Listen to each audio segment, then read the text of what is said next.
Thank you so much, Nikki. And in fact, thanks to everyone for taking out time. I'm really glad, honored, and thrilled. Nikki is an old friend. We've known each other for so many years now, over so many conversations and ideas. We've had a very interesting journey at TED together, and I mean, I'm just glad. He's bringing together some really good, insightful minds in one room, and honestly, I also feel a little humbled, to be speaking after all the top experts that spoke before me in the last 4 days. Uh, and I don't consider myself an expert at all. I am a seeker, to be honest. Every day, every time I'm interacting with more and more people, I'm seeking. And when Nikki and I we were discussing of how what we could share today, uh, I confess that since I'm not an expert, but I could share some insights that I've gained over the last few years working very closely with the TED team as the ambassador for TEDx, as the coach for TED Television. I've had a very lucky seat to be on the ring side and watch some of the best guys, some of the top performers, top people speaking at the TED stage, working with them behind the scenes, helping them craft the message. But let me also give you a disclaimer that I don't have a degree in communications or journalism or any of those things. All that I've learned is absolutely by just being in the in the company of right people, and more importantly, I think just being very curious. And I'm someone who you could wake me up in the middle of the night and tell me that there's someone who's constructing the road. Do you want to see how it works? And I would get up and go. So and that's what I would always be. So I think all my work in the last few years has been enjoyable for me because every time I'm being with people and I'm learning something. Over the last 15 years, my first, let's say, most interesting incident happened when I got a chance to speak at TED Global, which was in 2011. And it happened by accident because TED opened this application worldwide and they said, we have every year a lot of speakers, but this year we are also inviting open applications. And out of my enthusiasm, I wrote to them that I would like to speak about the story of a tribe that's in India. And these are basically storytellers. And I know families who have their family histories for last 600, 700 years documented by these tribals in form of poems and songs. And I thought, this is incredible. Even when technology was not there, there was nothing that existed, but these people have been doing it. I wrote to TED, and Chris Anderson and Bruno, who were the curators of TED, they said it's a pretty interesting idea. I'd like to give you 4 minutes only to speak about it. I spent about a month working with them, understanding that how such a big complex thing I could convey in 4 minutes. And honestly, for the first time, I learned that to be able to communicate, a very personal, powerful story is genuinely science and art both. And there are obviously various different methods and frameworks and all of those things. And I don't want to go into that right now. But my journey began. I spoke at TED. I was lucky to get some good acknowledgement from people around me and became the ambassador. In 2016, the second big incident happened when TED decided that we would like to do television. So TED had not done television before. So they were only doing conferences and they were doing a lot of stuff that the talks were going online. And surprisingly, of all the places in the world, they did not decide to do television in the US, in Europe, in any English speaking country, but they decided to do this in India. And that too, not in English, in our native language, Hindi, which was pretty wild at that time. And they had a partnership with Walt Disney and Hotstar and everything. And they were coming up with this TV series, which was going to be aired on Saturday evening, prime time, 7 p.m., when people were used to watching dance reality shows and cooking shows and family drama, and they wanted to bring TED Talks. And so they got Shah Rukh Khan, which is one of the biggest Bollywood celebrities, to be the host of the program. And the idea was, let's get these variety of interesting ideas and stories and insights for a mass 500, 600 million big audience in India. And I happened to be with some of those speakers as a coach. We were working with the TED team, also acting as a bridge between the Disney team. And I learned a lot from these guys. So from someone who's an astrophysicist to somebody who's making these low cost machines to detect breast cancer, to somebody who's come up with a very, very innovative agriculture technique to boost the yield. In all of these guys who were doing really well, I found this common thing that they were all genuinely good storytellers, right? So, and for a long time, my understanding of good communication was what was told to me, that it's important to speak well, it's important to think about the audience, it's important to, craft your message. But I honestly did not know what it does to you when you listen to a good message, or something as simple as when you watch a good movie, right? It stays with you, it changes you in some way, but I don't know how, right? It's almost like someone telling me that you should eat good food because that keeps you healthy, but I don't know what it does inside my body. I mean, I follow it, but I don't know what green vegetables and no sugar and no alcohol, what it does to me in my body.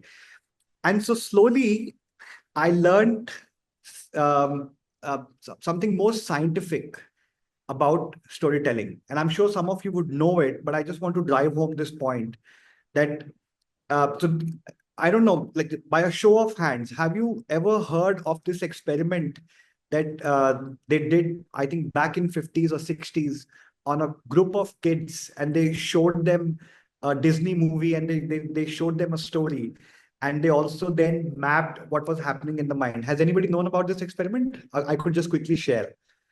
Right. So what they did was very interesting. They took a group of 50 students in a room and they showed them a movie, which was, like, I think, a Disney movie. And they were all made to wear these headsets. The headset is called fMRI headset, which is a functional magnetic resonance imaging headset. Basically, in simple language, it maps all that is going in your mind, right? So it maps all the brain activity, the neural activity. So these 50 kids were put in the room, they were shown the movie, and they were mapping their brain activity, right? So they watched the movie. After the movie was over, the 50 kids were taken to another room where there were another 50 kids who had not seen the movie. And the researchers asked these kids to narrate them the story. They just tell them what happened, right? So each one of them was telling the story, that there was the monster, the princess, and there was the castle was on fire, blah, blah, blah, right? And then these 50 kids who had not seen the movie, they were brought in and they were asked to narrate the story, and they were also made to wear the headsets. And then the researchers then mapped and compared the brain activity of the kids who saw the movie and the brain activity of kids who did not see the movie. Identical, right? How is that possible? That's possible because storytelling, and to be able to make people imagine, is the most effective and easiest way to mirror your thoughts into someone else's mind, right? And that is how I learned how influence is built, right? We use this word a lot more now.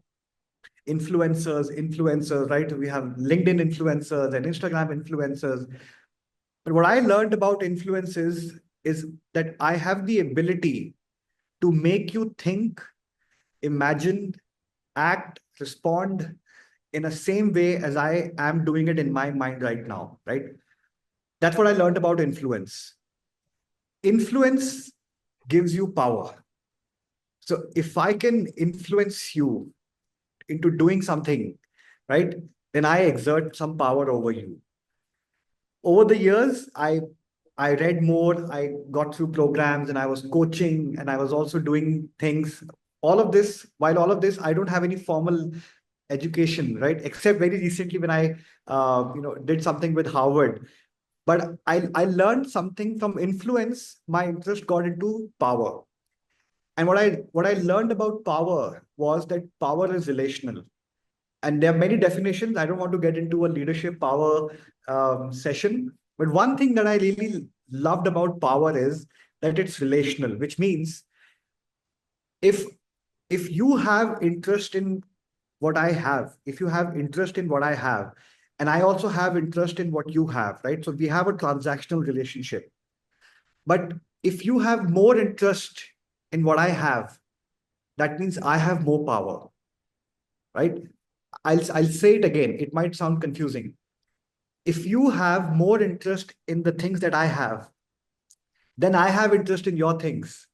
That means you are more tempted to the things that I possess, and therefore I have more power. And from there comes the concept of hard power and soft power, right? I'll give you an example of India, right? The India story in the last 10, 12 years is growing. It's, people are talking about it. There are some things that we are doing. So there are some hard facts, which is like 1.5, 1.4 billion people, the fourth biggest army. The economy is growing consistently at, between 4 to 6%, 4 to 7%, 5 to 7%. Like the manufacturing services industries is growing, right? All of those things are there. But there is something called a soft power, which means it's my ability to get other countries collaborate and co-work with me. And this is not coercive power, which means India in the last 10, 12 years has been slowly and successfully making itself more and more attractive by building this soft power, right? Uh, there are challenges. Nikki and I, we were just speaking about it, not just now, but even earlier, that there are many challenges that are happening in India right now. The division based on religion and caste, healthcare access, education, poverty, all of those things are there, right? But what I learned in the last few years of working in India, working across Asia, through some projects in Africa, in all of these places, is that the way you build your power, there are many ways. The way you build your soft power is by telling stories. That's the easiest and the most effective way. And I'll give you some examples. India in the last 10 years has the moment you say India and Indian people, so and so, some things stand out very, very quickly, right? Some of the top tech companies in the world, their CEOs are Indians, right? So I don't know, this perception about Indian guys or Indian techies, leading some of these big companies. If you in the last 1 or 2 years heard about the big fat Indian weddings of the richest guy of India and his son and daughter, right? You see that exuberance. You see some of the biggest Hollywood stars dancing literally, right? For the richest man of India. The last 10 years, uh, we've become synonymous with as a place that speaks spirituality, right? So Yoga Day from 2014, it has become the International Yoga Day, and there are people from across the world who are participating in these yoga days through sports. Even in the last 3 to 4 years, there is a big uh, perception and positioning that India right now is very carefully doing during the times of the war, which is that we are non-aligned. uh, I think it's very in a world right now where there are very, very clear lobbies and groups and divisions. So far, India has been able to manage to be at a position where they could speak to the Americans, they could speak to the Europeans, to the Ukrainians, to the Russians, and uh, take a stand which is very non-aligned. There's a big focus on our music, our food, and all of these things are carefully done to make the India story attractive. uh, the policies, the press releases, the ministers going and speaking at other places would not build so much of power as much as telling these stories do. The reason I'm giving this example of not just the India story, even the Korean story, like South Korea, um, the BTS is more powerful, I think, than their ministers. The Korean skincare, the Korean food, the Korean drama, all of this power is because of the stories that they're talking about, the culture, their values, their rituals, all of those things. I want to take a leap from speaking about countries to how these same principles also apply for an individual as well as for a business. And again, from my experience, I'm saying, having worked with some of these leaders from various different backgrounds, right? From technology companies to people in the media, writers, philanthropists, activists, scientists. Many of these have great ideas. They have great experiences. They've come out from great places, from great networks. But for some reason, the ones who are making the most impact are the ones who are also talking about it. So they are putting out stories of their origins, what they do, where they come from, their failures, everything that they're doing. They put out these stories across different mediums, across different audiences, and that is how they are building their soft power. And we see this also around us, right? If I ask you to close your eyes and think for a moment, I am pretty sure there is someone in your circle, in your close circle, like 10, 15 people around you.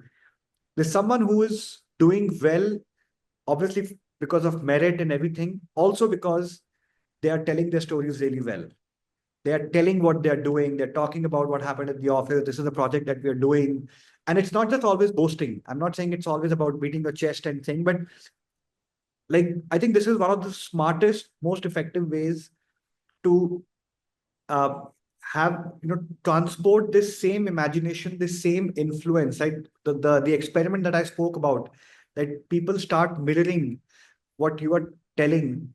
That can't be done through hard numbers. That can't be done through presentations or like the press releases and the publications and all of those things.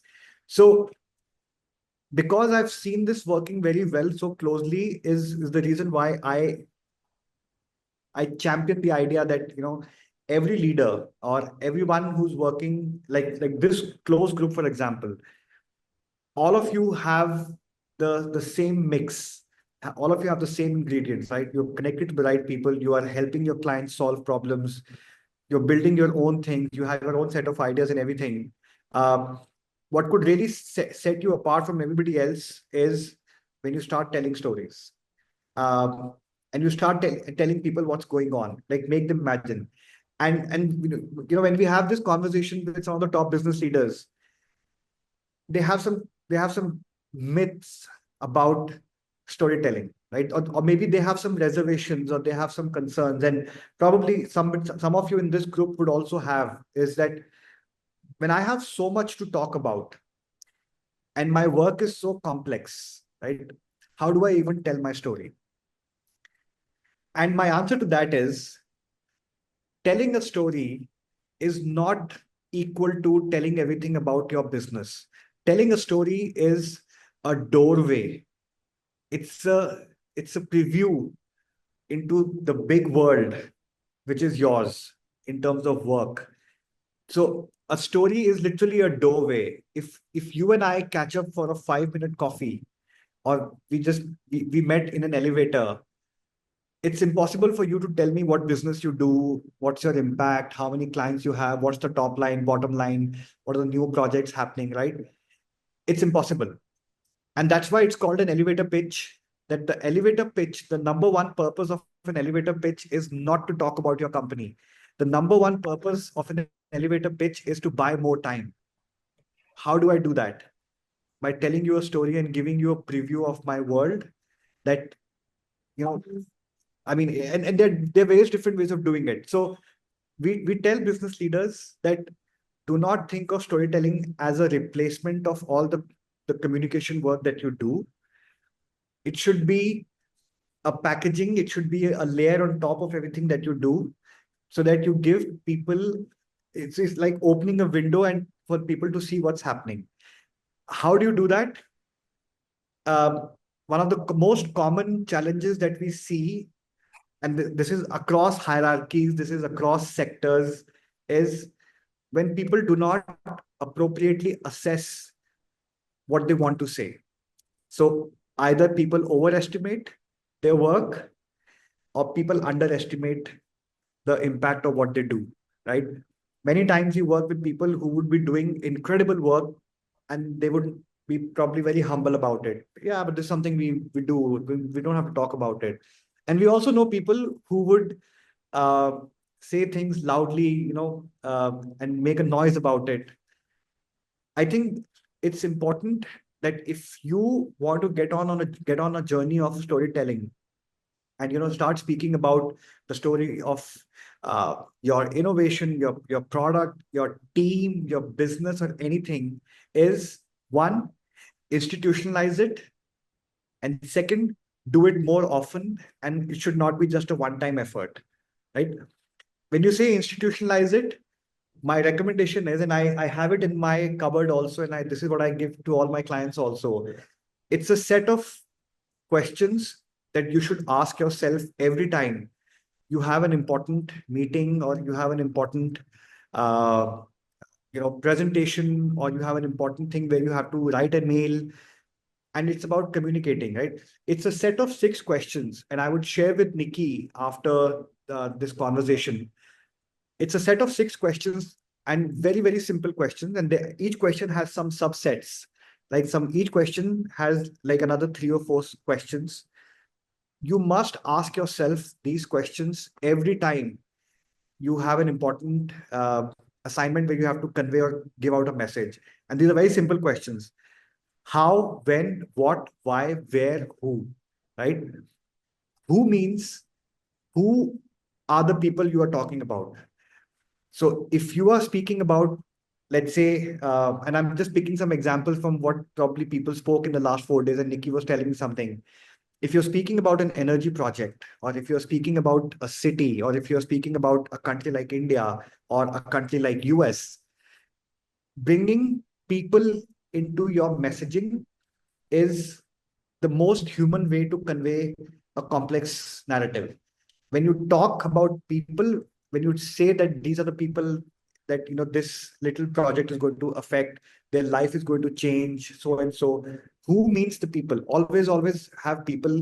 I mean, I have sometimes done this in the past, and I've seen people doing it, that they would write a message and they're seeking an appointment from someone important. They would say that I'm writing on behalf of those 40,000 displaced people from this community because there was a disaster last month, right? And I'm speaking on behalf of people like Ram and Lakshmi, who now have no houses. Allow me to introduce myself. My name is Ajit. I'm a healthcare development professional, and I would like to request your time for so and so, right? You've got my attention because I can imagine people, but I can't imagine numbers. The next is where, which is context. Where is it happening? If you're speaking about a story, you would notice that every Hollywood film, not every, but I think some of the best Hollywood films, very rarely they would straight away start from the face of the main actress or the protagonist, right? You would always see these aerial shots of a busy New York street. People have their coffees and they're trying to cross the road, and like there's a family, there's a home, somebody getting into the car. uh, Behaviorally speaking, it's easy for me to imagine and empathize with your story if I know where is it happening, what's the context. So instead of saying that we are building solutions for Europe, or instead of saying that we provide our clients who are working in so and so space, probably help me think, where is this happening, right? Similarly, so I spoke about who, I spoke about where. I need to speak about what, right? What is like the number one message that I want to convey? One, and what is it that I want to make sure that people don't get me wrong about? So if I'm saying, for example, that I'm a coach, I help people do this, but my message should also be very clear that I don't do this. Even this basic clarity, if you could bring in your message, in your story, that this is the team that has been working in the last 2 years for so and so innovative product, or we've got this investment for building this company, and what's the core message? I think it's best to write it down, run it through a couple of people, bounce it off with one or two people who you think can understand the message. The fourth is why. Two questions only. Why does it matter to you, and why should it matter to me?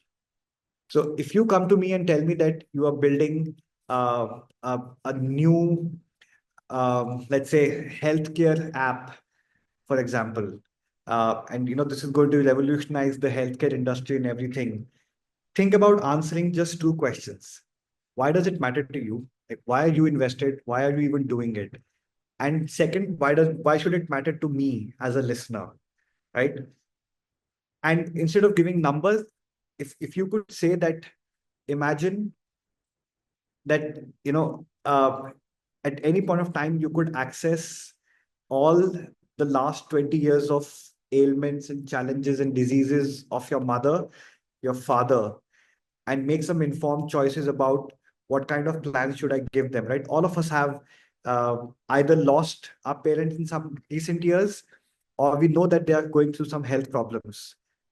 But imagine if there was a solution where probably we didn't have to go through it, right? I am involved because I see everyday people dying.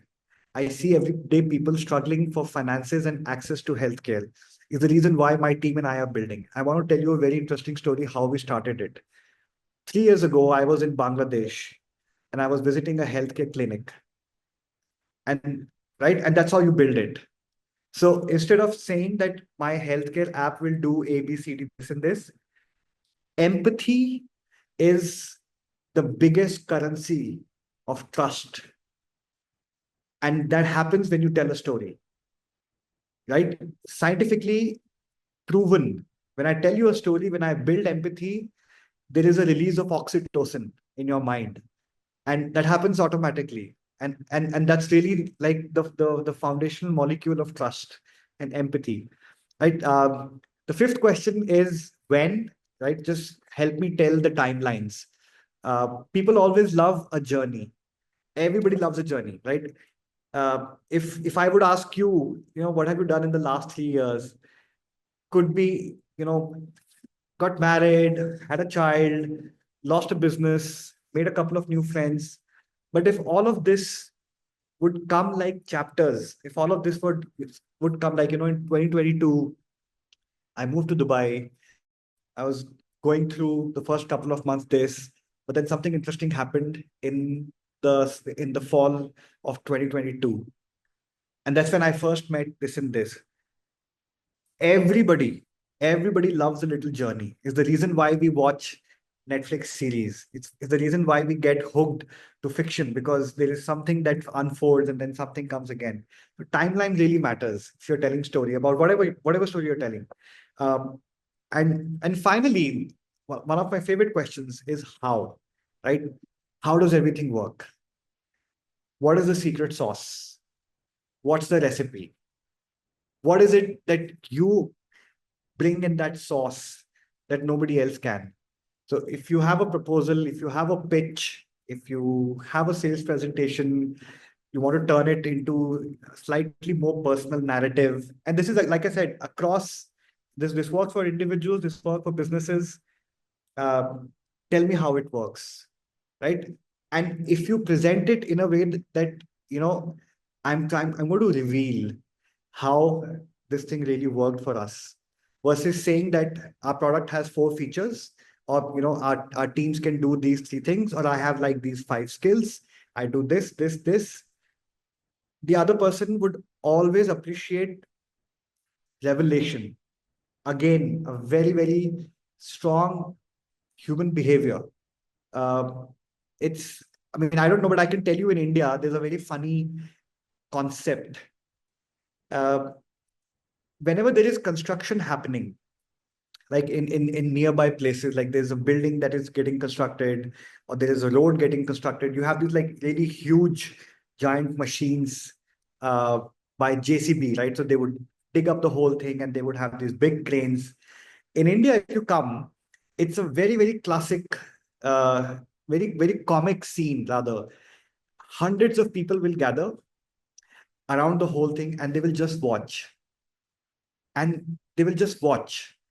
And I use this example every time because what it speaks about, at least in our part of the world, what it speaks about the human behavior is people love seeing when things get revealed, right? Or when you dig and present, right? That tension, that suspense, whatever you call it, right?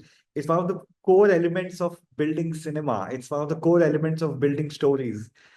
That little bit of revelation always works.